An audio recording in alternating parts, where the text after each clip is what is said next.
Hey, this is Mark Dhamma, high performance coach for entrepreneurs. And today we're going to talk about how you can get 100% perfect sleep every single night.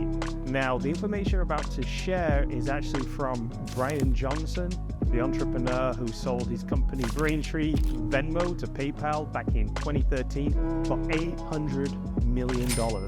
And since then, Bryan has been spending about $2 million a year on optimization, specifically longevity, how we can live longer.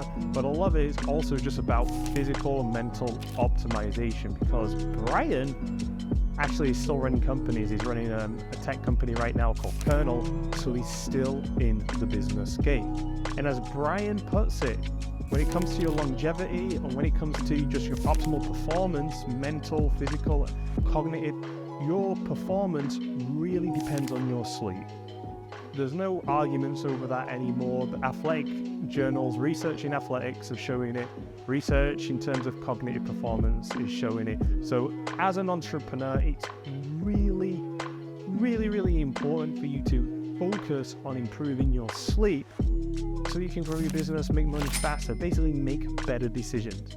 And today, we're going to be covering 7 ways that Bryan has found to optimize his sleep. We're going to go through one by one. Now, before I start, the most important one is actually we're leaving that till last, so make sure you stick around for that.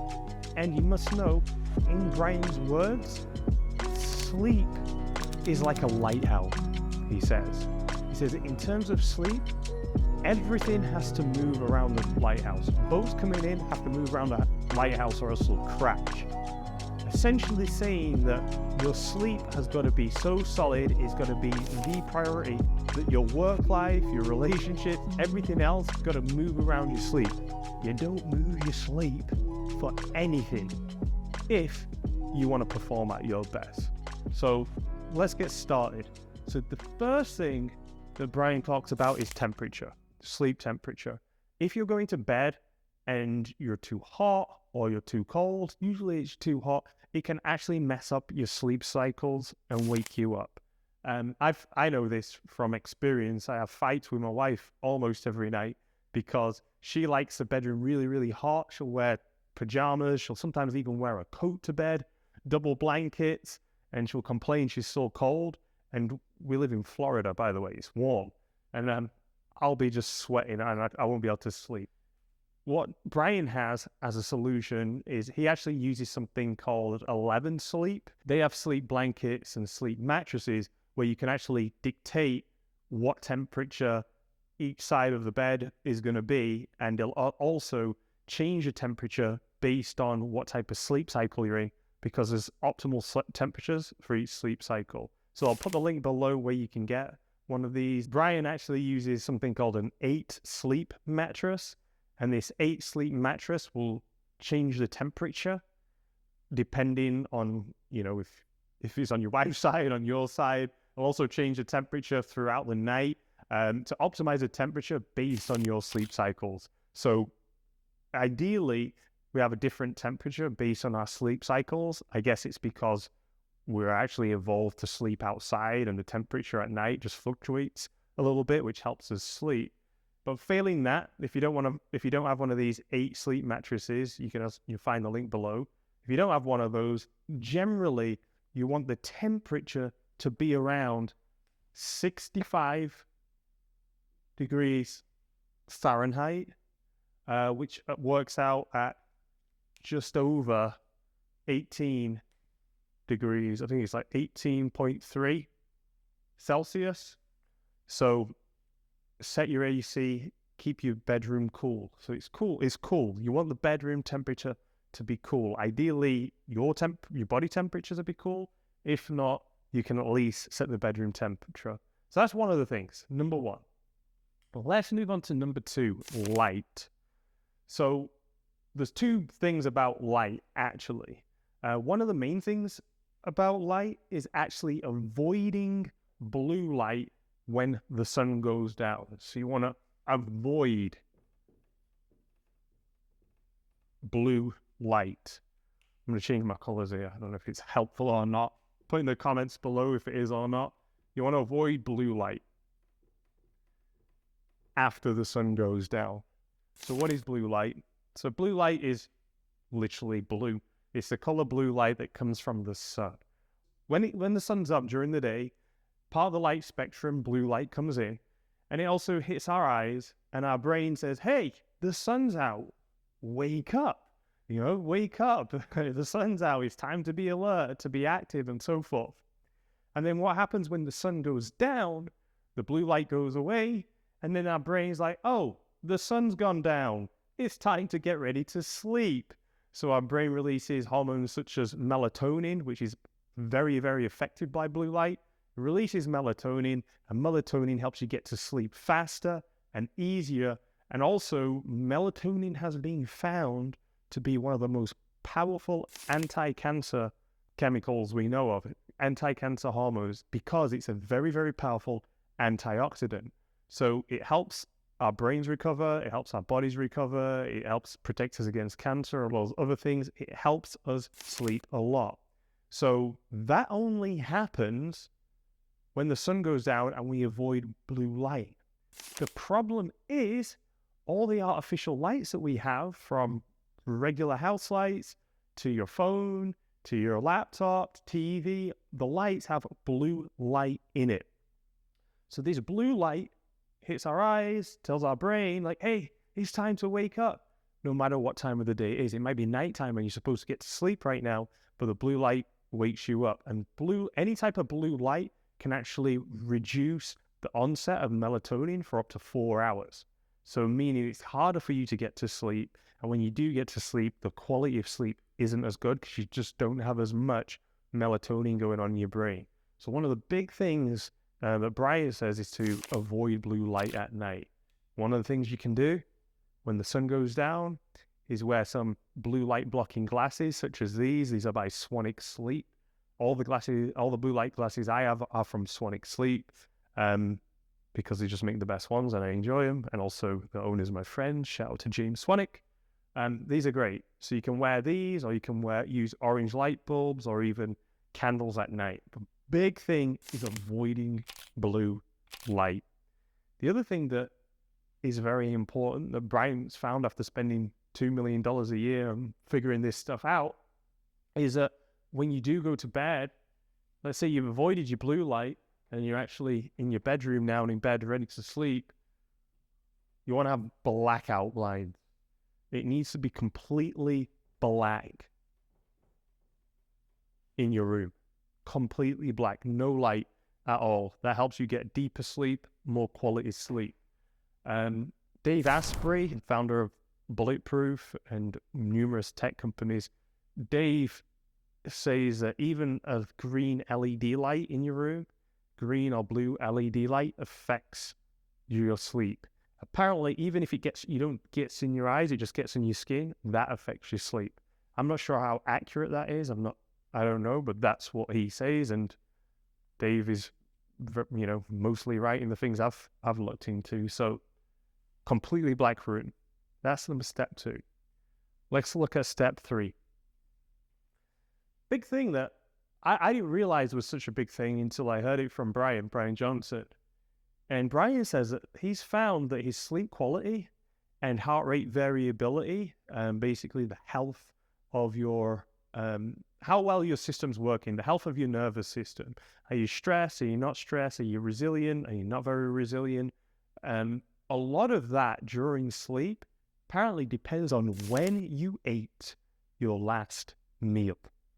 Okay, so Bryan has done experiments on how long he should wait before having his last meal and going to sleep. And interestingly, he is now having his last meal 10 hours before bedtime. 10 hours before bedtime. He's saying that he's getting the most optimal sleep by having 10 hours before he goes to bed. Now, that may not work for you depending on what times you eat, but what you can learn from this is at least have 3 or 4 hours break before you go to sleep. Eating and then going to sleep, which I used to do a lot of because I was into bodybuilding. I used to just eat and go to sleep. Apparently really affects your sleep quality. So give it 3 to 4 hours, or if you can, start aiming for the 10-hour mark. Big thing when it comes to your sleep. All right, what we got next? Number 4, alcohol and nicotine. How long should you wait before you have that at night? Well, first thing, that both of these things disrupt your sleep. Nicotine, I just read about from a book called Peak by I think it's Dr. Mark Bubbs. I know it's Dr. Bubbs. He's a performance coach for athletes. He says nicotine is a big factor because nicotine acts as a stimulant. I know from personal experience and research that alcohol really does affect your sleep a lot. And apparently, according to Bryan, any alcohol at any point during the day affects your sleep. So he says have no alcohol. And Dr. Bubbs would add probably no nicotine, none, because that's going to affect your sleep quality. Look, if you're watching this and you're like, hey, Mark, I'm definitely going to have a drink, I guess a guy like, or, nicotine gum, please do not smoke. That is not high performance at all. If you're going to have a drink, get it as early as possible, but then it's going to affect your work. So if it's on the weekend, get it as early as possible because you don't want to be drinking. It's going to affect your sleep. So alcohol, nicotine, none. So that's it. Track your sleep. So you can only know how good sleep quality you have and like what's actually going on in your sleep if you track it. Okay. Now there's different ways you can track it. Bryan Johnson tracks his sleep using a Whoop band. So a Whoop band is something I've been using with my clients for some years. Will not just track your sleep, it'll track your activity score, track your heart rate, variability, and other things. Or you can use an Oura ring. I prefer the Oura ring. I have one myself right here. I've been using Oura ring now since 2016. So quite a while for myself and my clients. I prefer the Oura ring. They reckon they've got the best sleep tracking technology in the Oura ring. But the point is, you got to track your sleep, otherwise you don't know what's going on. I'll share a story from my own life. When I first got the Oura ring in 2016, I noticed that before I got it, I was always kind of tired in the morning. I'd wake up and I was tired, and I noticed a self-talk going on, criticizing myself for like laying in and feeling tired. Because in my mind, I was like, hey, I'm getting 8 hours sleep. I'm going to bed, I think at the time was about 10:30, 11, and I'm getting up at like 6:30, 7, and I was still tired. Okay, I don't know if that's ever happened to you. You get your 8 hours, you sleep, and you still feel tired, but that was happening to me all the time. And I was wondering why I was so tired. So I got an Oura ring, and then after a few weeks, I started looking at the data. And here's what I learned from the data. And if you have an Oura ring, I encourage you to check out your data too. Here's what I noticed. The first thing was, I was in bed for 8 hours, but I wasn't getting 8 hours sleep. Okay, and the same with you. Like once you get to bed, you don't just fall asleep right away. You're going to be up for a little bit. It'll take you some time to fall asleep. And then what I found is that I was waking up very, very frequently throughout the night. So I was in bed for 8 hours, but I was going to get like 6 hours sleep total. So no wonder I was tired in the morning. Okay, and this is what might be happening to you. So I realized I'm waking up and I was like, why am I waking up? Well, probably because I'm too hot. Okay, and then the mattress wasn't comfortable. And then I realized I need to get to bed earlier so I have more time in bed so I can actually get 8 hours in bed. So I eventually started changing my mattress out. I actually changed my pillow. I got a lighter sheet that was cooler. I started changing the temperature. And then soon enough, I started getting really much higher quality sleep. So I was waking up feeling refreshed. You don't know what's going on with your sleep until you start tracking it. So it's really important you track your sleep so you know what's going on. And if you're watching this video, it means you're interested in sleep. I'm assuming you're an entrepreneur who wants to perform at the best. So track your sleep. All right, the next thing that Bryan's doing is a wind down routine. A wind down routine. So I believe Bryan says, I think it's 1 or 2 hours before bed, he just hangs out with his family. They just hang out, they don't do anything, they just talk about the day, they do some light stretching, just really just chill and hang out 1 to 2 hours before bedtime. That's what you want to do before you get to bed. Do something relaxing to help you wind down. You might like to get a warm bath, have a shower, you might like to meditate, you might like to read a little bit, you might like to just go for a light walk with your blue light fucking glasses on. You may like to speak to your partner, whatever is relaxing for you and helps you get in a good state, ready to sleep, do that. What not to do, which I know a lot of entrepreneurs will do, is work all the way up until it's bedtime and then just jump into bed. That is not the way to calm down. You want to spend some time relaxing, chill your nervous system so you can have the highest quality sleep. So tomorrow when you get to work, you're actually bringing your best self to work. You're more productive. You make better decisions. Okay. And then sleep time. Probably the most important, sleep time. So the time you go to sleep is extremely important. How much sleep you have as well. So I'm actually going to bundle them into both. The time you go to sleep and how much sleep you actually get. So let's talk about this time you go to sleep. What you need to know is that you are run by your circadian rhythm. What the heck does that mean? Basically, the sun cycles affects you as a human being, just as it affects all life on the planet, at least land animals. Okay, the sun, the light cycle, your circadian rhythm. So generally, human beings, when the sun comes up, we're supposed to wake up. When the sun goes down, we're supposed to start getting ready to go to sleep.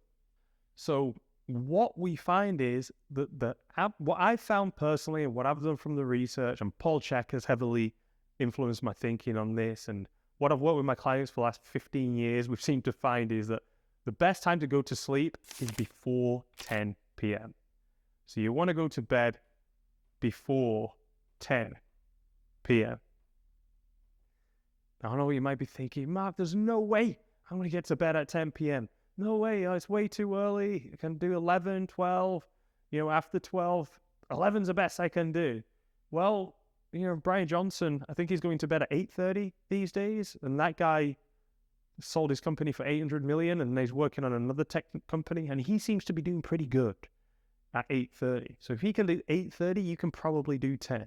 And I've got 3 kids and a wife, and I managed to get to bed by 10 too. All my kids are under 5 years old as well.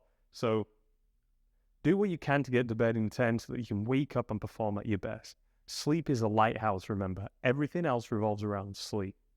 How much sleep should you get? Well, the research shows, and this is athletic performance research and cognitive research on sleep by Dr. Sherry Ma, I believe. Dr. Sherry Ma has done the research, and she says that your minimum you want to get is 7 hours sleep. Minimum 7 hours. That's just baseline to not get ill, basically, to not be at your worst. However, if you want cognitive performance and you're looking to enhance your cognitive performance, which you are because you're a business owner, you're an entrepreneur, your decisions make or break your business, then you want to get 8 to 10 hours sleep. 8 to 10 hours to boost your cognition. Now, there's a lot more about sleep. I just pulled out the 7, 8, or 9 most important things that I've found from Bryan Johnson's research on this and spending money. So thanks, Bryan, for doing this. Great job. You're inspiring me and helping me and a lot of other people. If you're an entrepreneur who's looking to increase your performance, you want to look, feel, and perform at your best so you can grow your business faster and more profitably, then I can help. So me and my team, we have different programs for entrepreneurs like you to help you not just learn this information, but make it a habit. We help entrepreneurs look, feel, and perform at their best. So we won't just help you improve your sleep, we'll help you optimize your diet, your mindset, your productivity, and all the most important areas of your well-being so that you can grow your business faster and easier without the burnout. So if that's of interest to you, book a call below, or if you just want to get some more help, some more personalized help, implementing this and learning the new strategy for you, book a call below. Me and my team, we're available. We'd love to speak to you. We'd love to share what we're doing, but we're also here to help you out. So book a call below, and I'll see you on the next video.